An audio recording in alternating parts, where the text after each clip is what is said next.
Alors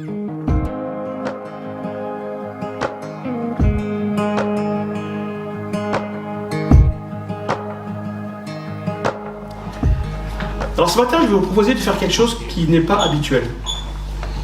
Je vais vous proposer de lire 2 chapitres de la parole de Dieu. Vous savez, on a plutôt l'habitude de lire des courts versets ou des courts passages. Et parfois, je me dis, parfois, on perd l'habitude de lire vraiment, de prendre du temps de lire la parole de Dieu. Même dans l'église, n'est-ce pas? On est plutôt à la va-vite, un verset, on clique, etc., etc. Mais ce matin, on va lire deux grands chapitres. En tout cas, un qui est vraiment grand. Le chapitre 24 de Matthieu. Matthieu, chapitre 24. Vous savez de quoi ça parle? Et puis le 2e chapitre de 2 Thessaloniciens. Pourquoi? Parce qu'il suffit de regarder et d'écouter ce qui se passe autour de nous. Donc tout ce que l'on entend, il y a certaines tensions qui gagnent ce monde. Et ces tensions qui gagnent le monde touchent aussi notre cœur. Et peuvent nous troubler. Non, vous n'êtes pas troublés par ce qui se passe? Non, oui, non, oui. Donc on va lire ces textes et puis je vais vous partager quelques affirmations qui vont nous permettre justement d'être clairs sur certaines choses. Au clair déjà sur la venue du Seigneur, quelle est la période où Jésus va revenir, et puis surtout, ce que nous devons faire en attendant. Eh oui. Alors, sans plus attendre, on va essayer, on va pas essayer, on va lire donc ces textes. Je prépare mon bip, comme dit Simon. Voilà. Vous avez vu ces images? Alors de quoi ça parle? Ne vous laissez pas troubler par ces nouvelles, car cela doit arriver. Ces choses doivent arriver. C'est ce que Jésus a dit, n'est-ce pas? Souvent on aurait tendance à prier pour que ça n'arrive pas. Et ce n'est pas dans ce sens que le Seigneur nous invite à prier. On va voir tout ça. Matthieu 24. Donc on va commencer à lire. Suivez, aujourd'hui je ne vais pas vous dire de tourner la page de vos Bibles, mais cliquez pour arriver au texte si vous avez votre smartphone, ou sinon suivez la lecture. Donc là-dessus, Jésus quitta la cour du temple. Bon, vous verrez le contexte, par vous-même reprenez le passage. Donc, mais tandis qu'il s'éloignait, ses disciples s'approchèrent pour lui faire remarquer l'architecture du temple. Alors, il leur dit, « Oui, regardez bien tout cela. Vraiment, je vous l'assure, tout sera démoli, et il ne restera pas une pierre sur une autre. » Comme il était assis sur le mont des Oliviers, ses disciples s'approchèrent, le prirent à part et lui demandèrent, « Dis-moi quand cela se produira, et quel signe annoncera ta venue et la fin du monde ?» Jésus leur répondit, « Faites bien attention que personne ne vous induise en erreur. Car plusieurs viendront sous mon nom en disant, « Je suis le Messie. » Ils tromperont beaucoup de gens. Vous entendrez parler de guerre et de menaces de guerre. Attention, ne vous laissez pas troubler par ces nouvelles, car cela doit arriver, mais ce ne sera pas encore la fin. En effet, on verra se dresser une nation contre une autre nation, un royaume contre un autre, et il y aura des famines et des tremblements de terre en divers lieux. Mais ce ne sont que les premières douleurs de l'enfantement. Alors, on vous persécutera, et l'on vous mettra à mort. Toutes les nations vous haïront à cause de moi. À cause de cela, beaucoup abandonneront la foi. Ils se trahiront et se haïront les uns les autres. De nombreux faux prophètes surgiront et tromperont beaucoup de gens, parce que le mal ne cessera de croître, l'amour du plus grand nombre se refroidira. Mais celui qui tiendra bon jusqu'au bout sera sauvé. Cette bonne nouvelle du règne de Dieu sera proclamée dans le monde entier pour que tous les peuples en entendent le témoignage. Alors seulement viendra la fin. Quand donc vous verrez l'abominable profanation annoncée par le prophète Daniel s'établir dans le lieu saint, que celui qui lit comprenne. Alors, que ceux qui sont en Judée s'enfuient dans les montagnes. Si quelqu'un est sur un toit, en terrasse, qu'il ne rentre pas dans sa maison pour emporter les biens qui s'y trouvent. Que celui qui sera dans les champs ne retourne pas chez lui pour aller chercher son manteau. Malheur en ces jours-là aux femmes enceintes et à celles qui allaitent. Priez pour que votre fuite n'ait pas lieu en hiver, ni un jour de sabbat. Car à ce moment-là, la détresse sera plus terrible que tout ce qu'on a connu depuis le commencement du monde. Et jamais plus on ne verra pareille souffrance. Vraiment, si le Seigneur n'avait pas décidé de réduire le nombre de ses jours, personne n'en réchapperait. Mais à cause de ce qu'il a choisi, il abrégera ce temps de calamité. Si quelqu'un vous dit alors, voyez, le Christ est ici ou il est là, ne le croyez pas. Des faux Christ surgiront, ainsi que de faux prophètes. Ils produiront des signes extraordinaires et des prodiges au point de tromper, si c'était possible, ce que Dieu a choisi. Voilà, je vous ai prévenu.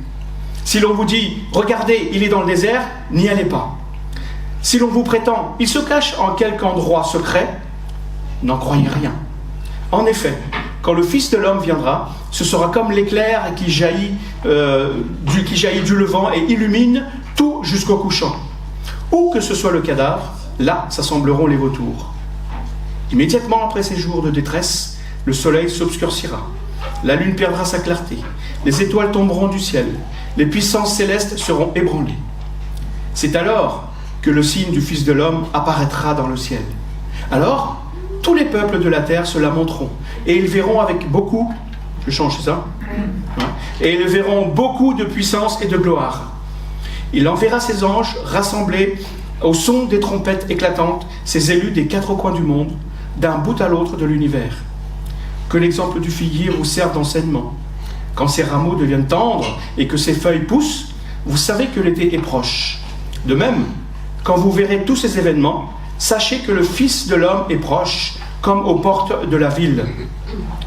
Vraiment, je vous assure que cette génération-ci ne passera pas avant que tout cela ne commence à se réaliser. Le ciel et la terre passeront, mais mes paroles ne passeront jamais. Quant au jour et à l'heure où cela se produira, personne ne le connaît, ni les anges du ciel, ni même le Fils. Personne, sauf le Père et lui seul. Lors de la venue du Fils de l'homme, les choses se passeront comme au temps de Noé. En effet, à l'époque qui précéda le déluge, les gens étaient occupés à manger et à boire, à se marier et à marier leurs enfants jusqu'au jour où Noé entra dans le bateau. Ils ne se doutèrent de rien jusqu'à ce que vienne le déluge qui les emporta tous. Ce sera la même chose lorsque le Fils de l'homme viendra. Alors, 2 ouvriers travailleront côte à côte dans un champ. L'un sera emmené, l'autre laissé. 2 femmes seront en train de tourner la pierre de meule. L'une sera emmenée, l'autre laissée. Tenez-vous donc en éveil, puisque vous ignorez quel jour votre Seigneur viendra. Vous le savez bien, si le maître de maison savait à quelle heure de la nuit le voleur doit venir, il resterait éveillé pour ne pas le laisser en pénétrer dans sa maison. Pour cette même raison, vous aussi, tenez-vous prêts, car c'est à un moment que vous n'auriez pas imaginé que le Fils de l'homme viendra. Quel est le serviteur fidèle et sensé à qui le maître a confié le soin de veiller sur l'ensemble de son personnel pour qu'il distribue à chacun sa nourriture au moment voulu? Heureux ce serviteur que le maître, à son retour, trouvera en train d'agir comme il le lui a demandé. Vraiment, je vous l'assure, son maître lui confiera l'administration de tout ce qu'il possède. Mais si c'est un mauvais serviteur qui se dit « Oh, mon maître n'est pas près de rentrer », et il se met à maltraiter ses compagnons de service, à manger et à boire avec les ivrognes, son maître arrivera un jour où il ne s'y attendra pas, et à un moment qu'il ne connaît pas. Alors, le maître le punira très sévèrement et le traitera comme on traite les hypocrites. C'est là qu'il aura des pleurs et d'amers regrets. Amen. Vous savez, Jésus enseigne ses disciples. Et là, par rapport aux questions des disciples, on s'aperçoit qu'ils ont compris que Jésus est le Messie et qu'il doit revenir. Il va revenir. Et c'est pourquoi ils vont lui demander, mais Seigneur, mais quel va être le signe, les signes de ton retour? Mais dans le texte, les disciples font bien cette différence et marquent la distinction entre le retour du Seigneur et la fin du monde. Parce que le retour du Seigneur est une chose et la fin du monde en est une autre.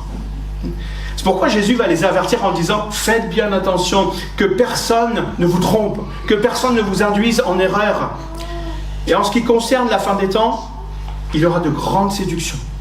Il y aura beaucoup de mélange, d'incompréhension. Et tout ça pourquoi? Pour semer la confusion et pour distraire le peuple de Dieu. Hein?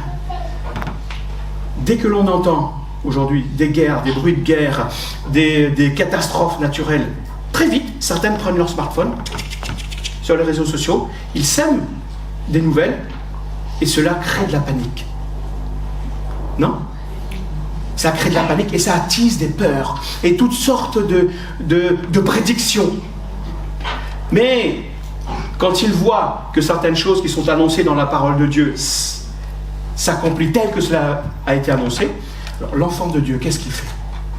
Eh bien, il ne se laisse pas troubler.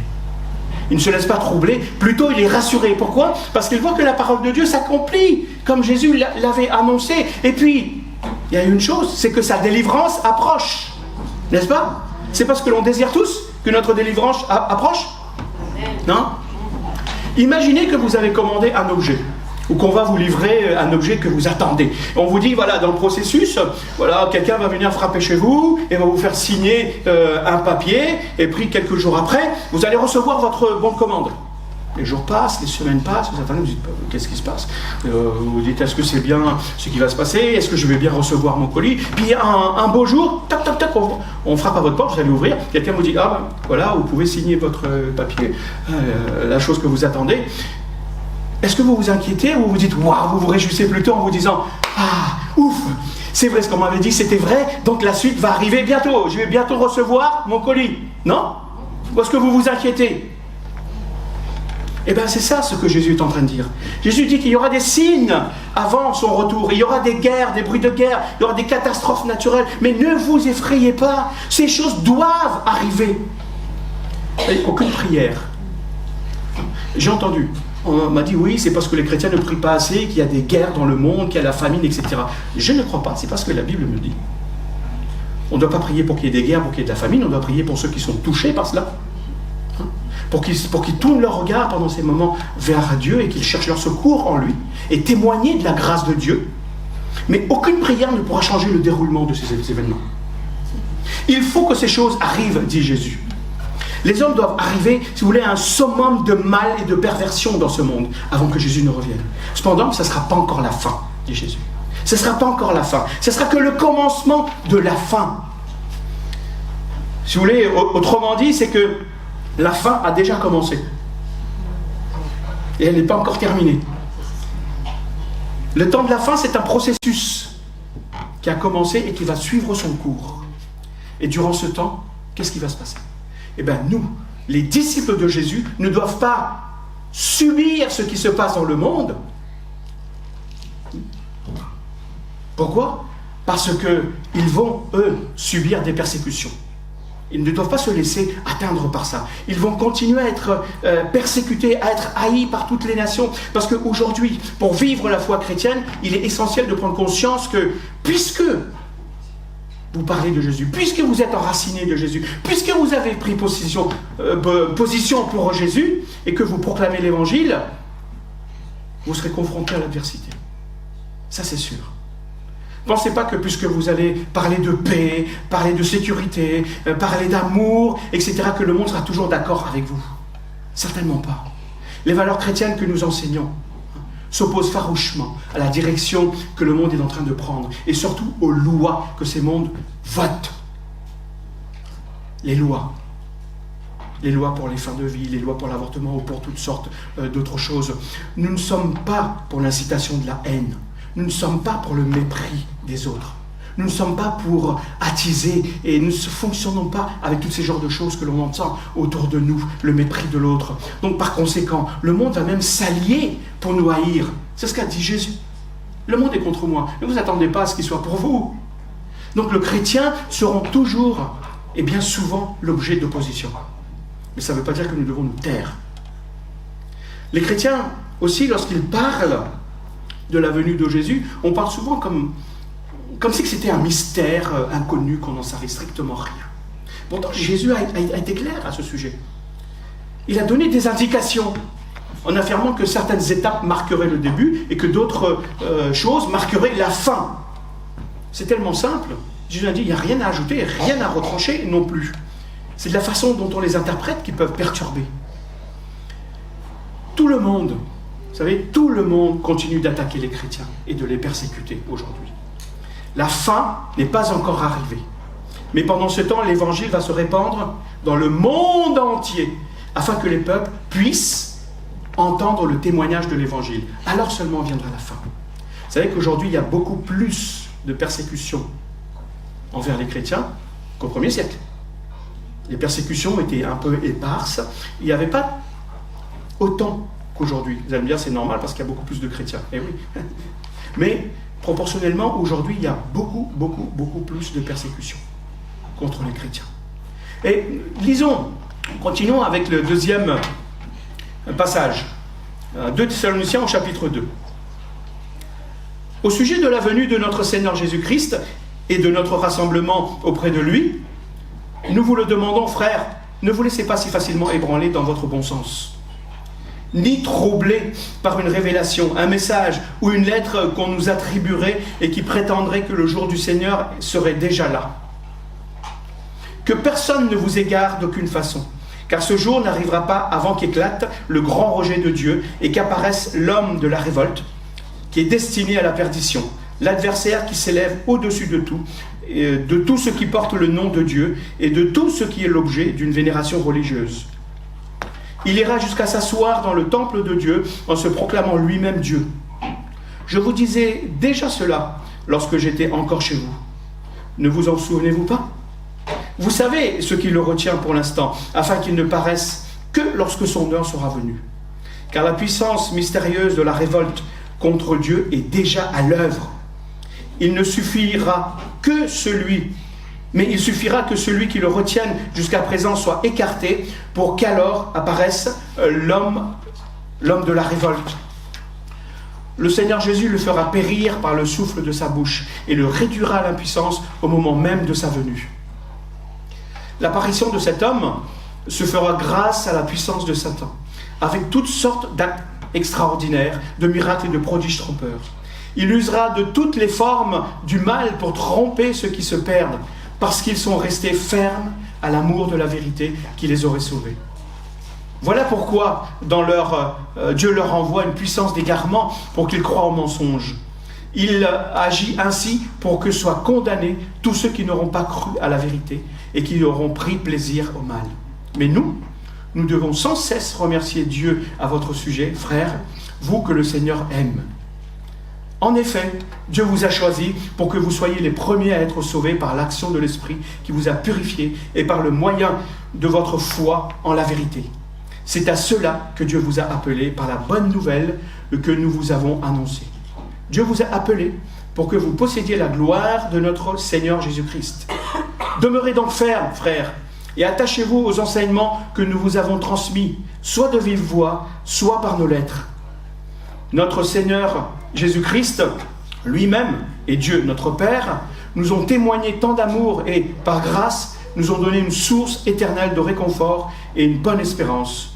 Qu'il vous remplisse de courage et vous accorde la force de pratiquer toujours le bien en actes et en paroles. Amen. Permettez-moi de boire.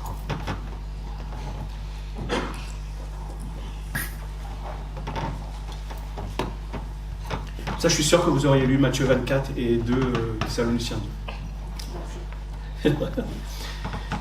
Donc, comme je viens de le dire, la Bible est catégorique en ce qui concerne le retour du Seigneur.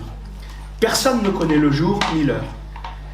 Pourtant, Jésus va dire que sa venue sera semblable à celle d'un voleur. Ça ne veut pas dire que Jésus est un voleur. Attention. C'est une image pour dire que sa venue sera surprenante, sa venue sera inattendue. Personne ne va s'attendre à ça. Personne ne s'attend à être visité par un voleur.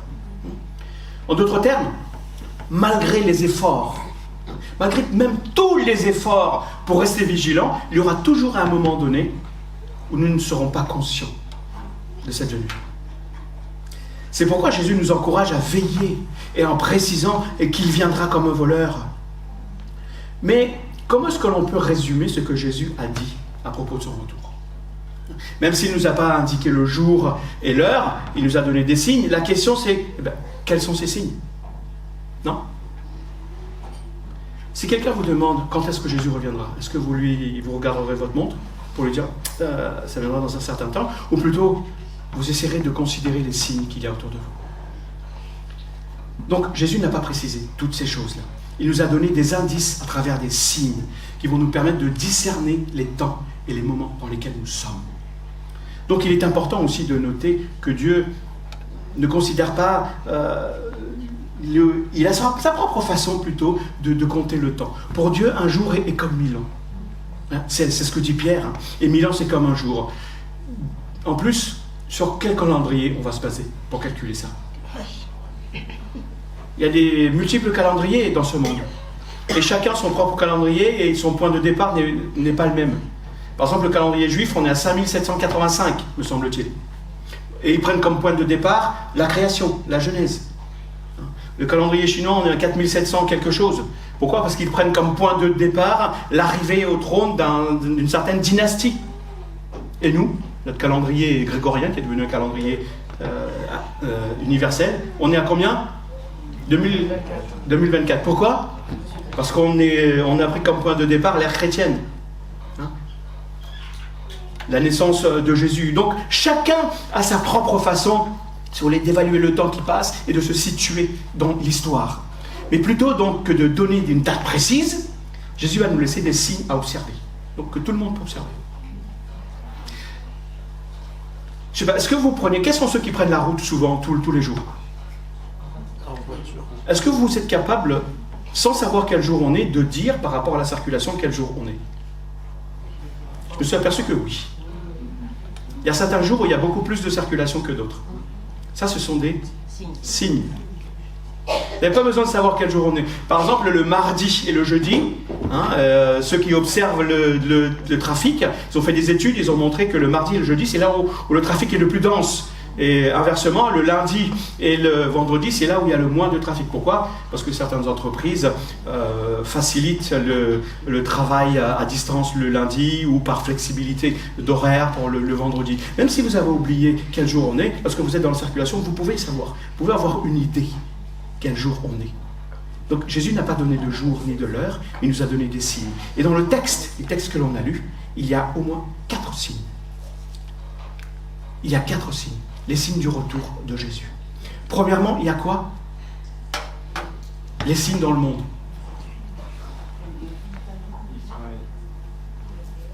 Vous voyez bien, hein, les signes dans le monde.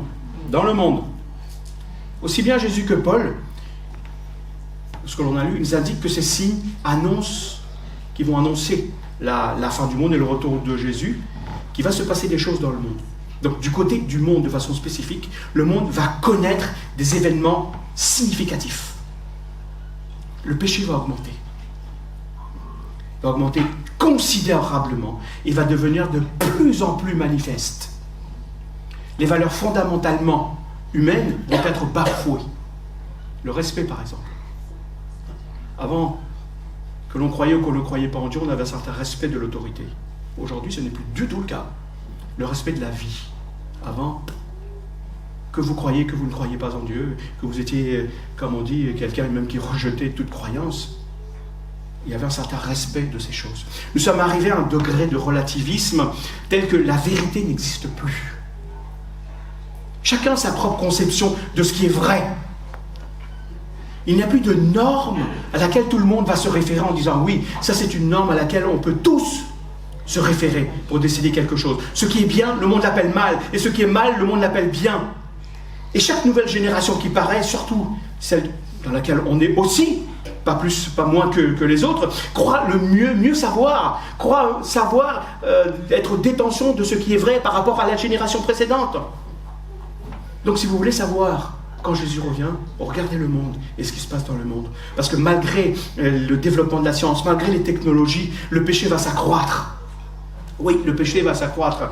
Tout ce que l'homme va faire, à quelque degré que ce soit, pour améliorer, pour avancer dans ce monde, va le conduire davantage vers le mal et l'iniquité. Même en cherchant à améliorer son confort, il va briser des barrières naturelles.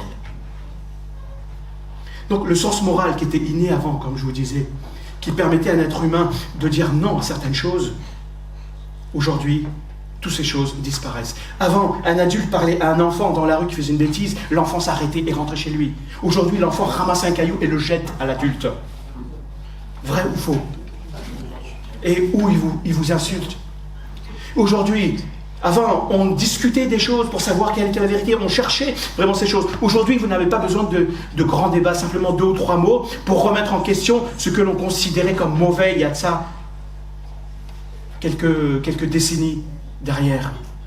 Vous savez, n'attendez pas à ce que le monde adore de plus en plus Dieu et se mette à adorer de plus en plus Dieu. C'est plutôt le contraire qui va se passer. Le monde va adorer de plus en plus le péché et ses propres idoles qui va le conduire vers le mal et vers le péché. Vous savez, de nos jours, vous le savez, il est très facile de filmer quelqu'un à son insu, quelqu'un qui tombe dans la rue, qui se blesse, de le filmer à son insu et de le poster sur les réseaux sociaux pour que tout le monde rigole. Non? Et personne, ou plutôt rares sont les personnes qui vont discréditer celui qui a fait cela, qui a filmé, qui a posté ça. On va plutôt rire de ce que l'on voit. N'est-ce pas? Qui n'a jamais fait ça?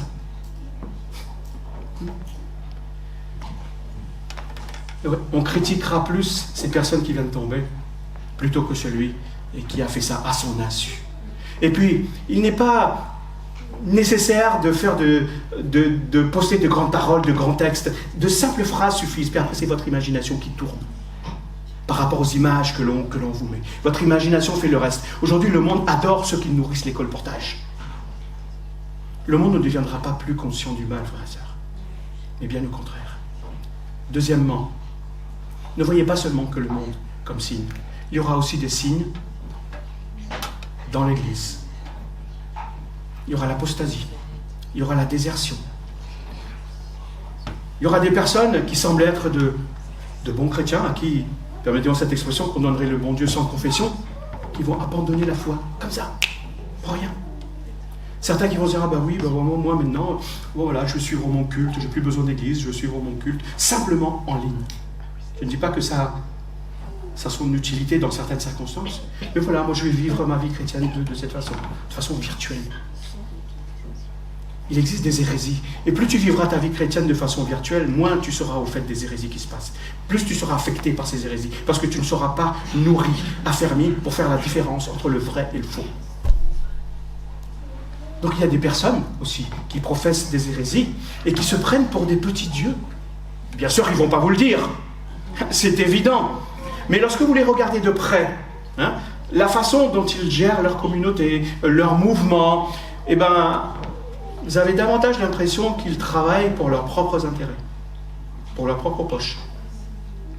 Leurs activités ressemblent plus être liées à une activité d'entreprise personnelle qu'à la conduite d'un troupeau, d'une église.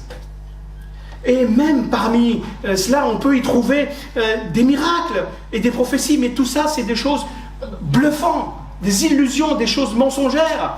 Ces signes sont des temps de la fin, nous dit Jésus. Mais il n'y a pas que des choses négatives dans l'Église, n'est-ce pas? Il y aura aussi des choses positives dans l'Église. Dans les derniers jours, dit le Seigneur, Dieu répandra de son esprit sur toute chair. Vos fils et vos filles prophétiseront, vos jeunes gens auront des visions, vos vieillards auront des songes. Donc pendant toute cette période où l'apostasie et les faux enseignements vont se répandre, eh bien, l'Esprit de Dieu sera aussi à l'œuvre. Là où le péché abonde, la grâce va surabonder. Alors que les gens vont s'enfoncer davantage dans le péché, la main puissante de Dieu sera là pour rattraper quiconque invoquera le nom du Seigneur. Ouais. Amen. Troisièmement, je l'ai entendu. Troisième signe, c'est Israël. Vous connaissez cette expression, Israël, c'est l'horloge de Dieu. Ça veut dire quoi? Ça veut dire tout simplement que les événements qui touchent ce peuple sont aussi des signes annonciateurs de la fin des temps. Israël a reçu d'énormes promesses qui ont précédé la première venue du Messie. Il y a aussi des promesses qui précèdent sa deuxième venue. Donc Dieu a établi des repères et s'est engagé envers ce peuple. Donc le retour de Jésus est aussi lié à Israël. Les événements actuels dans ce pays sont aussi des signes que nous sommes à une époque où Jésus revient bientôt. Amen. Donc je vous encourage à rester attentifs aux signes et à la sagesse, comme le suggère la prophétie biblique, sans vivre dans la peur ni dans l'inquiétude. Quatrièmement, il y aura aussi des signes qui vont toucher directement la création.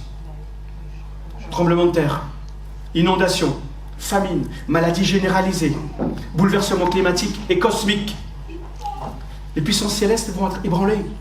Pourquoi? Parce que la création soupire après sa délivrance. Aussi, il n'y a pas que le monde, vous savez, et le système de vie des hommes, il n'y a pas que l'Église et la réalité de l'Église, il n'y a pas que pour Israël, le peuple choisi par Dieu, qui seront des signes, qui manifesteront des signes. Toute la création va manifester des signes du retour du Seigneur. Le soleil et la lune vont s'obscurcir. Ils vont ressentir des bouleversements. Vous savez, les scientifiques observent ces choses. La couche d'ozone, la fonte de la banquise et le réchauffement de la planète et ces choses-là, et mettent des noms sur des phénomènes terrestres, même cosmiques. Mais Jésus avait déjà annoncé que ces choses devaient arriver, que ces troubles arriveraient. Le monde a tendance à croire que lorsqu'on met un nom sur une chose, on sait tout de cette chose. Mettre un nom sur son ignorance ne suffit pas pour tout expliquer. Donc, ce n'est pas parce que la science a étudié un phénomène, par exemple de la combustion du soleil, qu'elle a une solution de rechange. Qu'est-ce qu'elle propose? Les scientifiques ont calculé que le soleil cesserait de fonctionner au bout d'un certain temps. Il n'y aurait plus de carburant dans le soleil. Et qu'il serait nécessaire de trouver soit une autre planète pour aller habiter, soit de trouver une autre source d'énergie pour réchauffer la Terre. Mais étudier ces sujets ne garantissent pas toujours de trouver la solution. Parfois, la science se révèle impuissante. La science, c'est quoi? Elle consiste davantage à identifier des problèmes qu'à les résoudre. Et Jésus avait déjà dit, bien avant le calcul des scientifiques, que le soleil perdrait de son éclat. Qui est déjà parti voir un film? Qui a déjà été dans une salle de cinéma ou dans une salle de spectacle? Pendant que vous levez la main. Ah bon, et les autres, vous sortez pas? Ah, vous êtes plus devant la télé. Ben, il faut sortir, il faut aller voir des spectacles et des films, c'est aussi une bonne chose. Ou des pièces de théâtre. Qu'est-ce qui se passe avant de commencer? Comment ça se passe? Dites-moi. Il y a des pubs, vous rentrez, vous vous asseyez, vous trouvez une place, vous vous asseyez, et juste avant de commencer, piouf, il y a les pop-corns, vous achetez les pop-corns. Qu'est-ce qui se passe? On éteint les lumières. Pourquoi? Parce que le film va commencer. On veut attirer votre attention sur ce qui va se passer devant vous, n'est-ce pas? Jésus fera la même chose lorsqu'il va revenir. Et ouais. Le soleil va s'obscurcir. La lune va perdre de son éclat. À ce moment-là, le spectacle va commencer. À ce moment-là, vous ne ferez plus rien. Vous ne pourrez plus bouger. C'est alors que le signe du Fils de l'homme apparaîtra dans le ciel. Et à ce moment-là, vous ne pourrez plus douter de ce que Jésus a dit. Plus douter du tout. C'est ce qui va se passer. Mais voilà, pendant l'accomplissement de ces signes, qu'est-ce qu'on doit faire? Quelles sont nos responsabilités en attendant le retour de Jésus? Vous avez déjà vu, hein? Ce qu'on appelle spoiler. Je vous ai spoilé sur le premier point. Donc pendant l'accomplissement de ces signes qui annoncent le retour de Jésus, donc il est essentiel, comme je vous le disais tout à l'heure, de ne pas se laisser emporter, de ne pas subir les événements du monde, mais de plutôt d'agir avec Jésus. Pourtant, lorsqu'on entend certains enseignements sur le retour de Jésus, cela peut sembler fataliste, ou lorsqu'on discute avec certains. Et ça laisserait penser que, il suffit d'attendre, on n'a aucun rôle à jouer. Le scénario est déjà écrit. Il suffit de s'asseoir et de regarder. Non. Certains répondent même que la seule chose à faire, c'est de prier. Non et non, ce n'est pas la seule chose à faire. Il est important de ne pas rester passif, mais d'agir en conséquence. Alors que l'on avance vers la fin des temps, vous allez voir qu'il y a toujours deux groupes qui vont se distinguer. Le monde et le peuple de Dieu, et à l'intérieur du peuple de Dieu, l'ivraie et le bon grain. Vous aurez dans ces groupes-là, en gros, deux grands groupes que l'on appelle les passifs et les actifs. Ceux qui vont rester passifs, et ceux qui seront passifs. Certains individus vont s'employer activement à ternir l'image de Dieu pour favoriser justement l'arrivée de cet homme impie. D'autres, en revanche, ils vont résister activement à l'influence, justement, de l'esprit de l'Antichrist qui est déjà là. Ils vont chercher à ramener le plus grand nombre de personnes à Jésus et de répandre la bonne nouvelle partout. Et une fois que cette mission sera accomplie, à ce moment-là, on pourra partir. Pas avant. Dans les églises, certains vont faire face à l'esprit, justement, de l'Antichrist, grâce à la puissance du Saint-Esprit. Le choix qui s'offre à chacun, frères et sœurs, ce matin, il est clair. Soit tu subis passivement, soit tu agis. Alors qu'est-ce que tu vas choisir? Qu'est-ce que tu vas choisir? Toi seul peux prendre cette décision. Mais comprendre les signes, ça ne suffit pas. Il ne s'agit pas d'essayer de dire « Ah oui, qui c'est qui va trouver le premier des signes? On va essayer de... » Non, c'est pas un jeu. Notre responsabilité, c'est pas de deviner quels signes se passent, non, c'est de les observer et de plutôt d'agir et d'être des co-ouvriers avec Jésus-Christ et de collaborer, de coopérer avec le Saint-Esprit pour amener les brebis perdues dans la bergerie du Seigneur. Je ne sais pas vous, mais moi je désire que la fin du monde arrive. Et je m'efforce d'agir en ce sens. Parce que mon but, ce n'est pas d'éviter la fin du monde, mais plutôt d'accélérer la venue de Jésus. Comme dit Pierre, je hâter la venue du Seigneur. J'agis de façon à ce qu'il revienne, parce que j'ai hâte que mon Seigneur revienne, et surtout d'entendre de sa bouche. Que Dieu me garde d'entendre cela, et que surtout que je puisse entendre ça. Bon et fidèle serviteur, entre dans la joie de ton maître. Waouh, qui ne voudrait pas entendre ça? Donc j'ai deux questions pour vous. Est-ce que vous agissez pour le retour du Seigneur? Première question. Deuxième question, qu'est-ce que vous faites pour hâter le retour du Seigneur? Qu'est-ce que vous faites? Quelle est notre vision à Hermon? Dites-moi, une phrase. La phrase. Christ au centre de la famille. Christ au centre de la famille. Très bien. Est-ce que vous pensez que Jésus est au centre de toutes les familles, déjà ne serait-ce que dans l'Église? Et dans notre ville? Donc il y a encore des choses à faire. Rien que ça. Parce que pour dégrader la société, qu'est-ce que le diable va faire? Il ne va pas premièrement s'attaquer aux enfants, vous savez. Qu'est-ce qu'il va faire? Il va s'attaquer à la famille, il va s'attaquer au couple. Il va déchirer les couples et ça déchire la famille. Donc les enfants, il touche au point principal et les conséquences s'en suivent. Quand on touche à la famille, on touche à tous les systèmes de vie et de la société. Les enfants sans parents sont sans repère. Vous savez, même Jésus, Dieu a couvert Marie de son ombre pour faire naître Jésus, n'est-ce pas? Mais Dieu a pris soin que Jésus est un père et une mère d'un point de vue humain pour l'aider à grandir. Ces deux repères sont importants. Le diable le sait, il vient viser là, pouf, et il casse tout. Et c'est ce que Jésus va dire aussi. Le diable veut toucher la tête, il veut toucher le berger pour faire fuir et disperser quoi? Les brebis. Oui, ça c'est la tactique du diable. Ça c'est sa tactique. Est-ce que, frères et sœurs, est-ce que vous voulez que le plus grand nombre qui nous entoure dans cette ville soit avec nous lorsqu'on va partir? Amen. Amen. Alors si oui, c'est qu'il y a encore des choses à faire. Mais alors que faire? Donc je vous invite à voir justement 4 verbes très rapidement. Veiller, prier, témoigner et manifester. Premièrement, veiller. Veiller, ça veut dire quoi? C'est tout simplement rester attentif à nos actions et à nos décisions.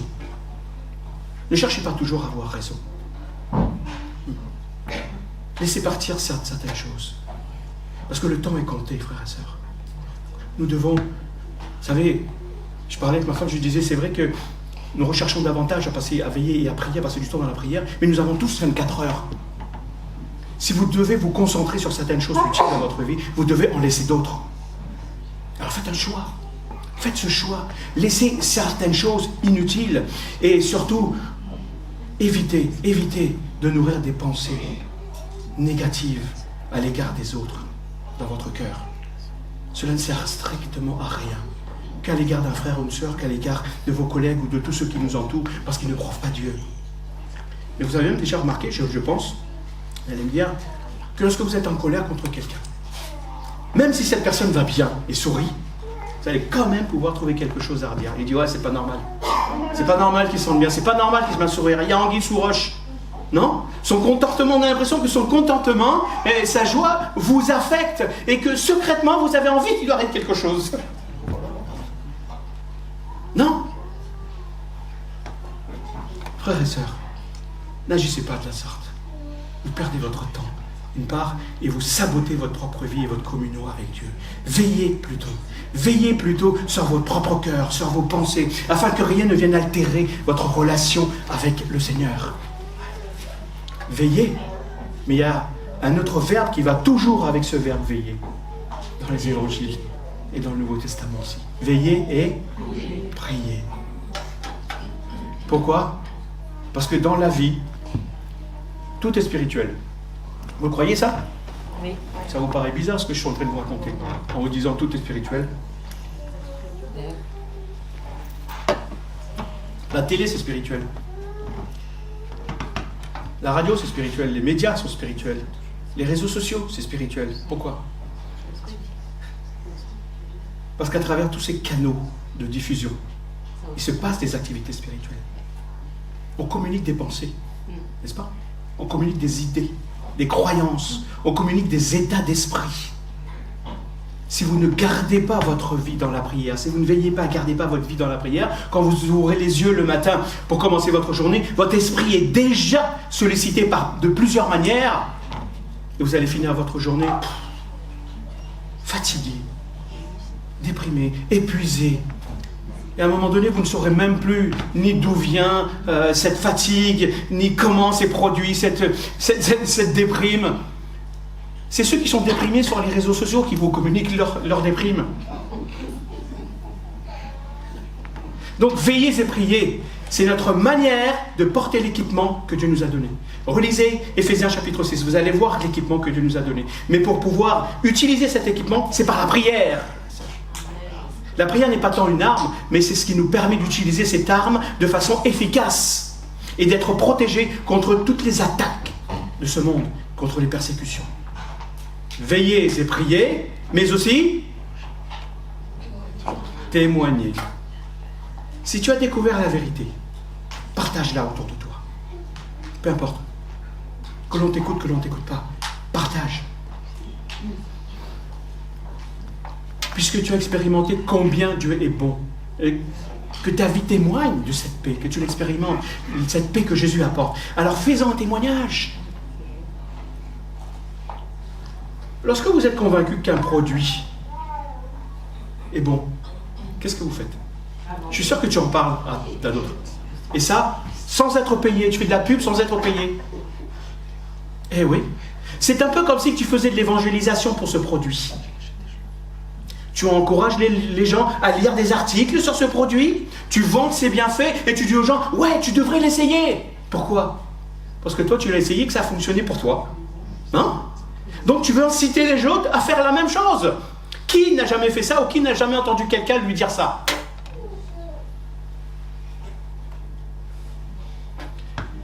De la même façon, si tu as expérimenté que Jésus est bon pour toi, pourquoi ne pas témoigner de lui? Pourtant, il y a des produits qui fonctionnent, qui sont efficaces sur certaines personnes et pas sur d'autres. Par contre, le sang de Jésus, son œuvre, son pardon, il est efficace pour tout le monde. Et il est pour tout le monde. De plus, c'est gratuit. Parce que Jésus a déjà tout payé, lui. Il n'y a pas d'entourloupe là-dedans. Et puis, vous avez remarqué que souvent dans nos conversations, on parle de beaucoup de choses, que ce soit au boulot, avec nos amis, etc., mais que Jésus est peu présent dans nos conversations. Ouais. Alors que Jésus soit présent aussi dans tes conversations, avec qui que ce soit que tu parles. Frères et sœurs, n'attends pas qu'il y ait un miracle dans ta vie ou une guérison spécifique pour témoigner de Jésus. Pourquoi? Parce que sa nature de sauveur ne dépend pas du fait qu'il te guérisse ou pas. Il ne sera pas plus sauveur s'il te guérit. Il était déjà sauveur avant de te guérir. De la même façon, Jésus ne sera pas un plus grand Seigneur, hein, et le fait qu'il soit un plus grand Seigneur ne repose pas sur la réussite de ta vie, le fait que tu réussisses professionnellement, dans tes finances ou dans tes difficultés. Jésus ne sera pas un plus grand Seigneur s'il te donne du travail. Ou s'il t'aide même à remonter tes finances, oui, bien sûr qu'il va faire ces choses-là. Mais il ne sera pas plus Seigneur avant qu'après. Quelle que soit ta santé, tes épreuves, Jésus demeure le Seigneur souverain sur toutes les circonstances et dans toutes les circonstances. Ton témoignage ne sera pas plus efficace si tu es plus riche ou si tu es en meilleure santé. Ne crois pas que ta capacité à partager l'évangile et l'assurance que tu vas avoir dépend de ta prospérité matérielle ou spirituelle ou physique. Ce n'est pas la promesse que Jésus nous a faite. Il a promis de nous sauver de la mort et de la perdition, de nous donner la vie éternelle. Et nous serons en ce moment-là ses témoins partout jusqu'aux extrémités de la terre. Vrai ou faux? Alors témoignons. Donc veillez, priez, témoignez, et enfin, manifester. Qu'est-ce que ça veut dire? Parce que parler, c'est une chose. Mais vivre ce dont tu témoignes en est une autre. Ce que tu vis, parfois plus de valeur que ce que tu dis. Vous savez, une des grandes faiblesses aujourd'hui, dans le monde chrétien, ou dans le christianisme en général, réside dans le fait qu'il y a beaucoup de paroles. Et parfois, moins d'action. Peu d'action. Aujourd'hui, vous savez combien il y a de chrétiens dans le monde? On recense 2,5 milliards de chrétiens dans le monde, c'est-à-dire pratiquement un tiers de la population mondiale. C'est énorme. Oui, sur 8. Cependant, combien de tous ceux qui se disent chrétiens dans ces 2,5 milliards sont des disciples authentiques de Jésus-Christ? Combien? De la même façon, fréquenter une église ne garantit pas le fait d'être un chrétien authentique. Il est donc essentiel que ceux qui sont réellement disciples de Jésus-Christ le manifestent à travers leur intégrité de vie face à tout ce qui se passe, à la corruption de ce monde, dans leur caractère. Prônez la paix, la justice par rapport à la haine et les valeurs que Dieu nous donne dans sa parole. Frères et sœurs, il est temps de montrer qui nous sommes. Nous sommes la lumière de ce monde, dans ce monde de ténèbres et de corruption. Donc prie et demande au Seigneur de te donner des occasions de manifester cela, de manifester Jésus, tant dans l'Église, parce qu'il y a des choses à manifester dans l'Église, n'est-ce pas? Mais aussi dans ta vie quotidienne, jour après jour. Donc je vous pose cette question. Je te pose cette question. Qu'est-ce que tu as compris de ce que je viens de dire? Qu'est-ce que tu as compris de ce que tu devais faire? D'en veiller, prier, témoigner, manifester. Je vous invite à avoir un temps de prière. Un temps de prière en disant Seigneur, je veux faire ce que je dois faire. Je ne vais pas me laisser troubler, je ne vais pas subir ce qui se passe dans ce monde. Je veux faire ma part. Que ce soit veiller, prier, témoigner, manifester. J'aimerais vous faire prendre un engagement sur 2 plans. Que durant cet été, chacun puisse se placer devant le Seigneur. En lui disant, Seigneur, à partir de la rentrée,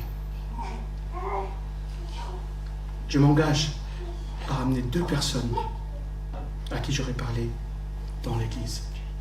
Au moins 2 personnes. Peu importe que cette personne reste ou pas, peu importe. Ensuite, Seigneur, je m'engage à prier pour l'église et pour ma ville. Pendant toute l'année qui vient, dès la rentrée jusqu'à l'été prochain. Je sais que vous priez, mais en faire un sujet particulier, consacrer un temps particulier, rien que pour ça, pour l'église, pour tout ce qui se passe dans l'église, pour l'édification de l'église, pour que Dieu nous continue à nous conduire, et aussi pour la ville dans laquelle Dieu nous a placés, pour qu'on soit un témoin dans cette ville. Je ne sais pas quels seront les fruits de ça, mais ce que je crois que si vous vous engagez à faire cela, Dieu honorera votre engagement. Ça, je le crois. Ceux qui disent au Seigneur, me voici, je vais m'engager pour toi. Dieu agit. Donc, que ceux qui veulent prendre cet engagement, je vous invite à vous lever à votre place. On va prier ensemble et on va prier pour vous, afin que le Saint-Esprit vous guide dans cet engagement. Ouais. Ensuite, on prendra le temps pour la scène. Que le Seigneur vous guide, parce que le Seigneur fasse de chacun de nous des instruments pour sa gloire dans ces temps de la fin. que nous ne subissions pas les choses, mais que nous soyons actifs, plutôt là où Dieu nous a placés, dans l'Église et dans la ville où nous sommes. Si quelques-uns veulent élever la voix dans ce sens, alors je vous invite à le faire fortement.